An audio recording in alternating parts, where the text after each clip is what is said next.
চলতি মৌসুমে বরগুনা জেলায় ১১০০ হেক্টর জমিতে আলু আবাদ করেছেন কৃষকেরা। আবহাওয়া অনুকূলে থাকায় এবারও আলুর বাম্পার ফলন আশা করছেন কৃষকরা। আমাদের বরগুনা জেলা সংবাদ প্রতিনিধি আনোয়ার হোসেন মনোয়ারের পাঠানো তথ্যচিত্র নিয়ে ডেস্ক রিপোর্ট।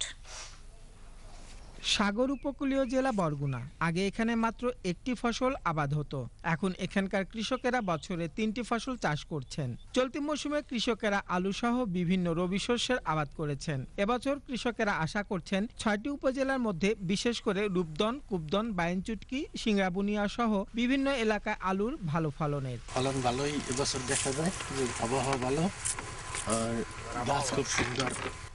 ইরিধান, তারপরে আলু, তারপরে আবার ইরিধান, এই যে একই জমিতে আমরা ফসল পাই, 3টা উৎপাদন পাই, যার জন্য আমাদের সংসারে অভাব অনটন সবারই অনেক অনেক কমে গেছে।